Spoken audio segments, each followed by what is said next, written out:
The courtroom fell silent the moment he stepped forward, his worn boots echoing against the polished marble floor like distant thunder from a forgotten war. His jacket was frayed at the edges, his posture uneven, and his hands trembled slightly as he clutched a stack of wrinkled papers. A few people in the gallery exchanged glances, their whispers cutting through the air like quiet judgment. And then it came, the soft, dismissive chuckle from the bench. The judge, poised and immaculate in her robe, looked down at him with thinly veiled disdain. In that instant, before a single word of truth could be spoken, the entire courtroom had already decided who he was.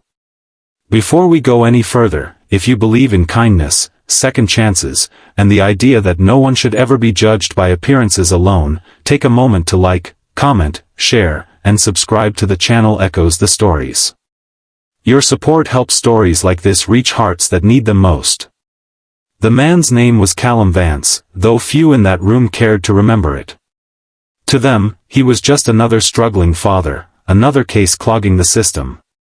His daughter, barely 8 years old, sat quietly behind him, her small fingers gripping the sleeve of an oversized sweater. Her eyes carried a kind of worry no child should ever know. They had arrived early that morning, long before the courtroom filled, as if hoping time itself might somehow be on their side. But time had never been kind to Callum. He had once been a man of precision and confidence, someone who could command a room with calm authority. But life had stripped him down piece by piece, leaving behind only fragments of who he used to be. The war had taken more than just years from him. It had taken his sense of belonging, his stability, and the quiet certainty that tomorrow would be better. When he returned, the world moved on without him. Jobs slipped through his fingers. Bills piled up. Relationships fractured. And eventually, even dignity began to feel like a luxury he could no longer afford.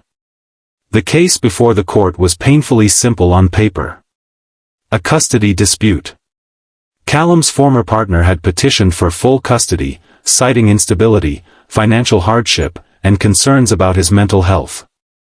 To the judge, it likely looked like just another routine decision.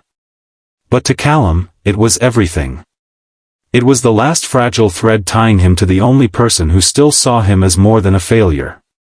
Judge Alira Soren was known for her efficiency and strict demeanor. She prided herself on cutting through emotion to get to the facts. In her mind, fairness meant detachment. And as she glanced over Callum's file, her conclusion seemed almost inevitable. Missed payments. Temporary housing. Gaps in employment. Each line reinforced the image she had already formed before he even opened his mouth. When Callum finally spoke, his voice carried a quiet weight, as if every word had to push through layers of exhaustion. He tried to explain, not just the facts, but the story behind them. The night spent awake battling memories that refused to fade. The jobs he lost because he couldn't sleep, couldn't focus, couldn't keep up with a world that demanded perfection. The endless effort to be present for his daughter despite everything falling apart around him. But his words seemed to dissolve in the sterile air of the courtroom. The judge interrupted more than once, steering him back to what she called relevant facts. There was a sharpness in her tone, a subtle impatience that made it clear she had little tolerance for what she perceived as excuses. At one point, she made a remark about responsibility, about how being a parent required more than intentions. A few people in the gallery nodded quietly, as if confirming her judgment. Callum lowered his gaze, his fingers tightening around the papers he held. For a moment, it looked as though he might simply give up. As though he might accept the narrative being written for him and step aside. His daughter shifted behind him, her small hand pressing against his back, a silent plea for him to keep going. Something changed in that moment. It was subtle at first, a steadiness returning to his posture, a quiet resolve settling into his expression. He took a slow breath, and when he spoke again, there was a clarity in his voice that hadn't been there before. It wasn't louder, but it carried further. It demanded attention in a way that couldn't be ignored. He began to reference case law. At first, it seemed almost accidental, a single mention, then another. But as he continued, the pattern became undeniable. He wasn't just speaking from emotion anymore. He was building an argument. A precise, structured, and deeply informed argument that cut through the assumptions surrounding him. The courtroom shifted. Judge Soren leaned forward slightly, her expression tightening, not in annoyance this time, but in focus. She interrupted again, but this time her question was different. It wasn't dismissive. It was probing. And Callum responded without hesitation, citing precedents with a level of accuracy that felt almost impossible given the man standing before her. The whispers in the gallery grew louder, curiosity replacing judgment. Callum spoke about parental rights, about the legal weight of emotional bonds, about how financial hardship alone could not define a parent's capacity to love and care. He referenced cases that highlighted the importance of stability not just in income, but in presence. In consistency. In the quiet, everyday acts of being there. And then, almost as an afterthought, the truth surfaced. Years ago, before the war, Callum Vance had been an attorney. Judge Soren's demeanor shifted completely. The dismissive edge in her voice disappeared, replaced by something more measured. Perhaps even something closer to respect. She asked him why he hadn't mentioned his background earlier. Callum's answer was simple. Because it shouldn't have mattered. Because who he was as a father should not depend on who he used to be. The room fell into a different kind of silence then, one filled not with judgment, but with reflection. As the hearing continued, the narrative began to change.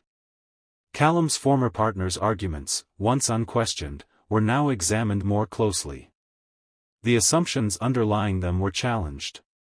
And for the first time, Callum wasn't just defending himself. He was being heard. But the real turning point came when he spoke about his daughter. Not as part of an argument, but as a father. He described the mornings they shared, even in the smallest, most difficult apartment. The way she insisted on helping him make breakfast, even when there was little to cook. The bedtime stories he told, weaving entire worlds out of nothing just to make her smile. The quiet promise he made to her every night, that no matter how hard things got, he would never stop trying. There was no legal language in that moment. No citations. Just truth. And it resonated in a way nothing else had. By the time the hearing concluded, the outcome was no longer predictable. Judge Soren took a recess, leaving the courtroom suspended in anticipation. Callum sat down slowly, his daughter climbing into his lap, her arms wrapping tightly around him. For the first time that day, his expression softened. Not with certainty, but with the fragile hope that maybe, just maybe, things could be different. When the judge returned, her decision reflected a shift not just in the case, but in perspective. She acknowledged the challenges Callum faced, but also the undeniable evidence of his commitment as a father. Instead of granting full custody to the other party, she ordered a revised arrangement, one that preserved Callum's role in his daughter's life while providing support systems to address his struggles. It wasn't a perfect victory. But it was a chance. And sometimes, a chance is everything. As Callum left the courtroom, the same people who had once whispered about him now watched in silence. Not with pity, but with something closer to respect. The man they had dismissed as broken had revealed a strength they hadn't even considered. And Judge Soren remained seated for a moment longer than usual, her gaze lingering on the empty space where he had stood. Perhaps she was reflecting on her own assumptions. On the quiet danger of deciding someone's worth before hearing their story.